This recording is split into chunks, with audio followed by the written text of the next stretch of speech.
வணக்கம். இன்று பிறந்தநாள் கொண்டாடும் அனைவருக்கும்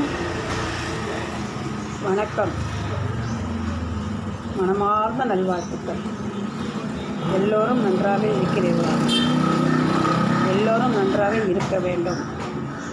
நேற்று கொண்டாடியவர்கள் எல்லோரும் சந்தோஷமாக இருக்கிறீர்களா? இன்று கொண்டாடும் அனைவரும் சந்தோஷமாக இருக்க வேண்டும். என்றும் உங்களை வாழ்த்து கொண்டிருக்கும் இந்த பெண். தினமும் உங்களிடம் நான் வாழ்த்து சொல்லிக் கொண்டு தான் இருப்பேன். கல்யாணம் நாள் கொண்டாடுபவர்கள், பிறந்தநாள் கொண்டாடுபவர்கள் தினமும் சந்தோஷமாக இருக்க வேண்டும் என்று சொல்லிக் கொண்டு தான் இருக்கிறேன். ஆனால் இன்று ஸ்பெஷல் டே. ஏனென்றால் இன்று நீங்கள் புது ஆடை உடுத்துவீர்கள். கடவுளிடம் ஆசி பெறுங்கள்.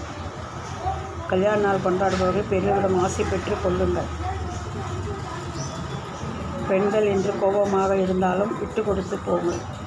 ஆண்கள் இன்று கோபமாக இருந்தாலும் பெண்களை மதித்து நடங்கள். பெண் இல்லாத குடும்பம் எதற்கும் சமம் கிடையாது. பெண் என்று ஒருத்தி இருந்தால்தான் அந்த வீடு சுபிட்சமாக இருக்கும்.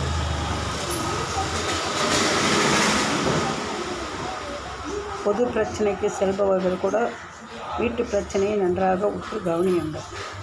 அதையே மனதில் போட்டுக்கொண்டு இன்று கல்யாண நாளை கூட மறந்து விடாதீர்கள். இன்று கோவிலுக்கு அழைத்து செல்லுங்கள். அவர்களுக்கு பிடித்ததை செய்யுங்கள். நீங்கள் 1000 ரூபாய் 10,000 ரூபாய் செலவு செய்ய வேண்டும் என்று நீங்கள் 10 ரூபாய்க்கு ஒரு பூ வாங்கி கொடுத்தாலுமே அவர் சந்தோஷப்படுவார். குழந்தைகளுக்கு கேக் வாங்கி கொடுங்கள். பிறரிடம் ஆசி பெற கற்றுக் கொடுங்கள். இன்று பள்ளி இருந்தால் மாதா பிதா குரு என்று கடவுளிடம் ஆசி பெற சொல்லுங்கள். பெற்றோரிடம் ஆசி பெறுங்கள். எப்பொழுதும் சந்தோஷமாக இருங்கள். யாரையும் எடுத்தெறிந்து பேசாதீர்கள். இன்று பிறந்த குழந்தைகளும் நன்றாக இருக்க வேண்டும். அடுத்த வருடம் பிறந்தநாள் கொண்டாட வேண்டும். என்றும் நல்லாசியுடன் வாழ வேண்டும். என்றும் எல்லோரும் கடவுளை வணங்க வேண்டும். நான் சொல்வது பெரிதல்ல. கடவுளை வணங்கி வாழுங்கள். என்றும் நமக்கு துணை இருப்பவர் கடவுள் மட்டும்தான். அதை நேசியுங்கள். கடவுளை நேசியுங்கள். கடவுளை நமஸ்காரம் செய்யுங்கள். கடவுளிடம் ஆசி பெறுங்கள். நன்றி, வணக்கம்.